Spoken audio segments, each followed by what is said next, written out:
Pittodrie Stadium in Aberdeen, where inside the ground they await the arrival of the Dons players who have brought the Premier League Championship north. Aberdeen Football Club have won their first league championship in 25 years, and it's just their second in a 77-year history.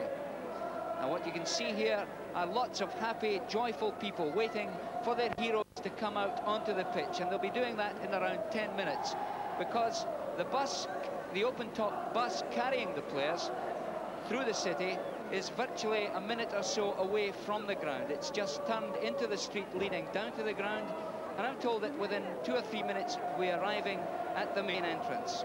What a gala occasion this day has turned out to be. It all started under an hour ago as the team carrying the championship trophy were driven from the Bridge of Dee on an open-top bus throughout the city centre here to Pittodrie Stadium.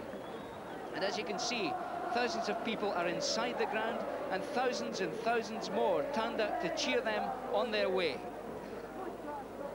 Well, in fact, we'll be showing you scenes from the bus a little later in the programme. It was a memorable trip for these players who have brought the Premier League Championship to Aberdeen. And as from our camera just outside the ground, you can see that the bus is just emerging into the perimeter of Pittodrie Stadium. Now, our electronic news gathering equipment has been on that bus. We've been talking to two of the players, to Steve Archibald, the man who is likely to sign for Tottenham Hotspur within the next few days, and to young Andy Watson, the only native Aberdonian in the team which has brought the league championship to the city.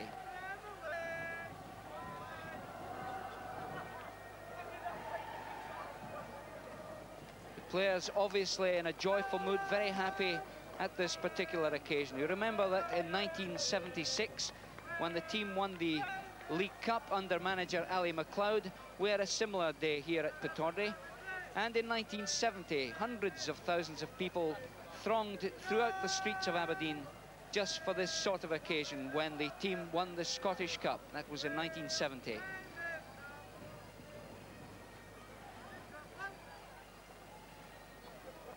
Now the bus is just almost at the players' entrance, but we understand that it will in fact go to the bottom of the street and do an about turn coming back up so that the players can troop off the bus right into the ground itself. And they'll be in there inside for 5 or 10 minutes before taking their bows individually and as a team in front of this very happy crowd. And it's very much a family day here today at Pittodrie. Mums and dads and all the children have come along. They're waving their flags, their banners, and the beach end in particular is a sea of red and white.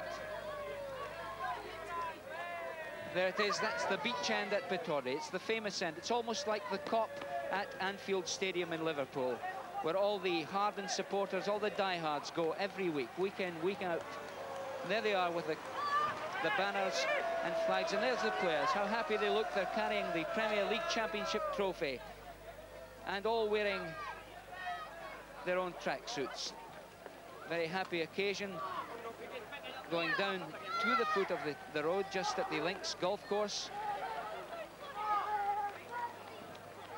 And I'm sure that driver George Hay had a particularly nerve-wracking day trying to get them here on time without too much trouble. Now there's the crowd waiting inside the ground. They don't in fact know that the bus has arrived. They know that they can expect their heroes within a few minutes, but they're waiting with bated breath. And as I said, very much a family occasion. Lots of people in happy mood.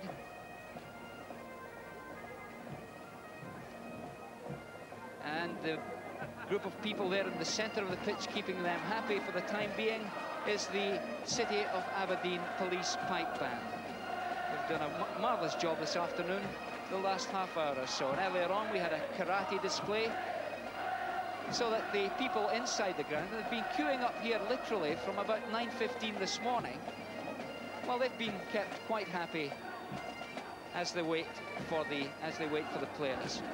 Right now, back outside, that's Alec McLeish holding the championship trophy up. He's joining the Scotland squad for the home internationals, of course, along with some of his teammates, Gordon Strachan and Bobby Clark. John McMaster with his hand on the trophy. And there's Ian Scanlon wearing the Tammy.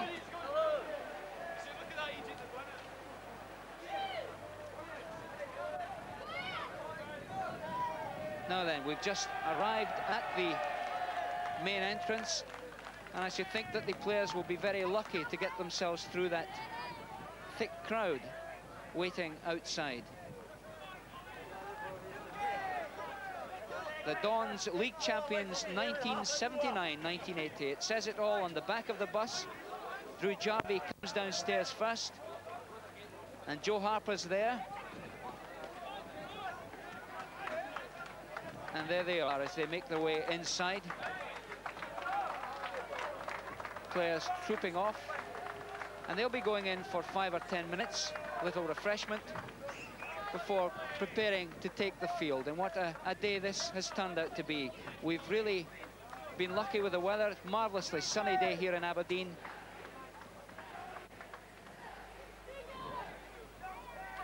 And there's the crowd just waiting for their heroes. Right then, I think at this point we'll be able to show you some of the scenes earlier this afternoon on the team bus. Our reporter is John Duncanson.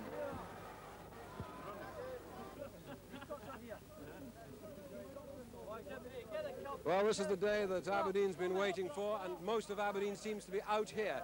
We're just coming up to Holborn Street now, and there goes the cup up. Crowds all around. And there have been crowds with us all the way from the Bridge of Dee. What a day, what a send-off. It couldn't be better weather. And the lads are certainly enjoying themselves. And let's turn to one of the men at the moment, Steve Archibald. How do you feel about today? Oh, it's great. We've got a lovely day for it, and the crowd are out in force, and it's just a terrific day. It's great. Now there's a possibility, there's been talk that this could well be perhaps the last time that you'll be out with the Dons. Do you not feel perhaps a little bit regretful looking at the reception you're getting now? Well, there's a lot of talk in the paper, but there's nothing solid yet. So I'm still considering a contract with Aberdeen. I'm an Aberdeen player right now. You're still a Dons man? Yes. What about the immediate future in the summer? Well, the home internationals in the summer, I've just got a decision to make whether to stay with Aberdeen or move down south, and I'm still wondering what to do. I don't know. But with the crowd, you know, it's scenes like this, it's hard. It's a hard decision. It's hard to hear yourself think. Is there any possibility, like some of the English players, if you're going over to America and doing a season there in the summer? No chance at all. The big money over there doesn't attract you? No. Steve, not interested. All the best for the coming year. I do hope you stay with the Dons anyway and keep wearing that red jersey. Thanks very much. Thank you. And here we are now, we're going down Holborn Street. And goodness me, if this isn't evidence of the crowds in the streets, I don't know what it's going to be like down at Pittodrie. This really is amazing. And it couldn't be a better day for it. Now let's have a chat to the youngest man in the team and the only native Aberdonian. Andy Watson, how do you feel about today? Oh, it's tremendous, so it's a great thrill being on the bus, along with the boys, and seeing your hometown, the fans and supporters like this. It's tremendous. It's fantastic to win a league medal in your first season. It's a big thrill. I've come into the team at the tail end, and well, it's just great. There's not much you can say. And the fact of being an Aberdonian yourself must add a hell of a lot to it. Well, it's nice. I hear there's only 3 of us got one, so... That's right. You're the only third native Aberdonian to get one in the whole history. That's it. Tremendous. And of course this is the silver jubilee of the last time you were Aberdonian. Yeah, 25 years ago. All the best. Thanks very much indeed. A lot.